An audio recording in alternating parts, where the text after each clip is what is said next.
You will see Moses in pictures, in paintings, in sculptures. Moses has horns. And it's been all around the world. People have wondered, why is it Moses, he has horns? And it's interesting to understand what the horns represent on Moses. The horns of Moses, and you will see that there was in the ancient world, at Moses' time, in that ancient time, there was a moon god, and the moon god's name was Sin, and he was always represented by the lower quarter of the moon.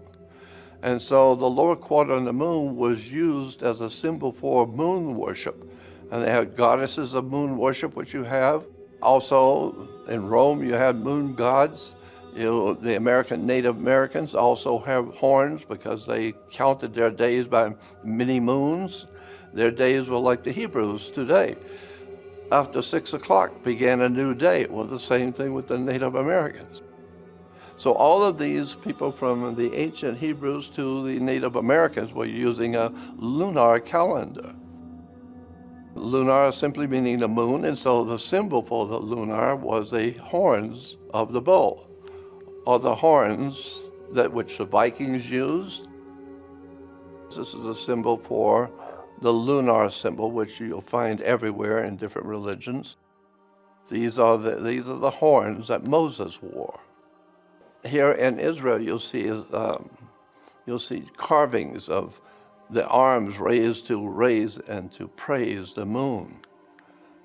And Egyptian paintings show the moon.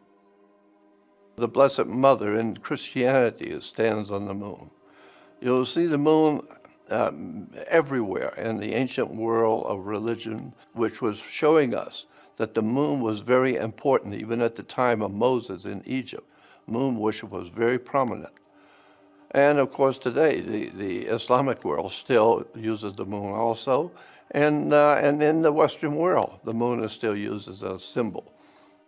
We're talking about a moon cult many thousands of years ago in Egypt, of which Moses was the leader of the Hebrew people, which were worshipers of the moon at that time. If you go on the web and just type in moon god Sin, it will have all kinds of information showing you about how the moon was a very important part of worship in the ancient world. And they will also tell you that Moses was a leader of a lunar cult. There's a lot of information about the moon cult and the moon god, Yahweh or Allah. Here is a classic example in the ancient world of the moon god Sin. The god himself, his name was called Sin.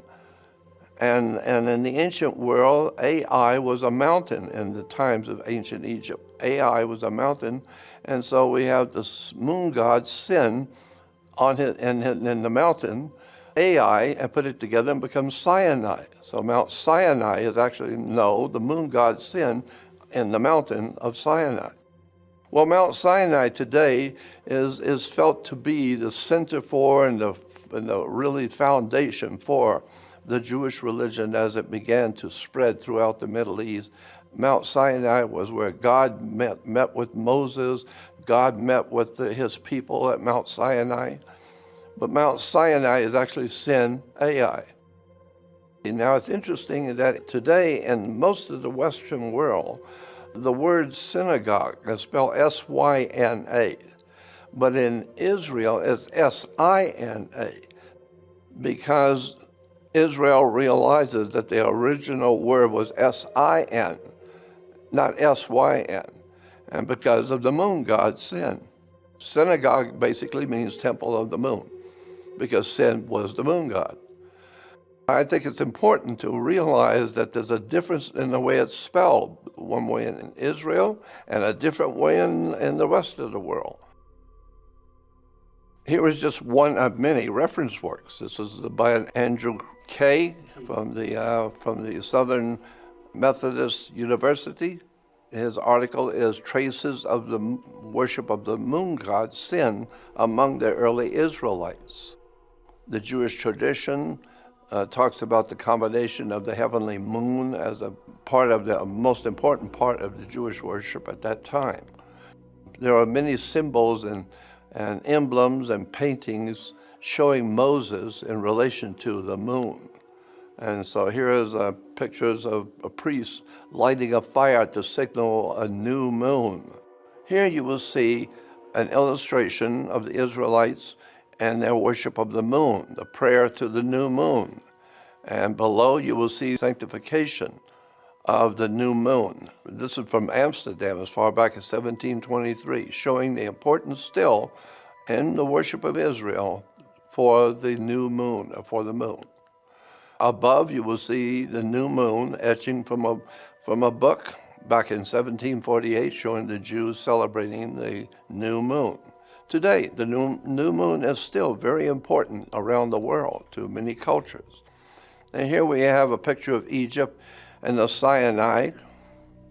And down toward the bottom of the Sinai, there was a huge mountain range. And so here we see a better picture where Mount Sinai is referred to in the area of the wilderness of Sin. And Sin, of course, is the moon god. Sin is originally the moon god of the Arabic world. Allah and Sin and Moses with Yahweh, it all had to do with the worship of the moon god Sin. For some reason, the ancient Arabic world placed a very high respect on the moon. It's probably based on some phenomena that the new moon caused, because the Arabic world and the ancient world in general realized that the moon has a huge effect on our bodies. It has an effect on our food supply, and it pulls the oceans of the world. And so the moon was very important to the ancient world. I mean, that is a whole study in itself, why the ancient Arabic world had such a reverence for the moon. They always used the moon to keep the track of days, because their days started at sundown, at 6 o'clock. Because why? Because that's when the moon comes out.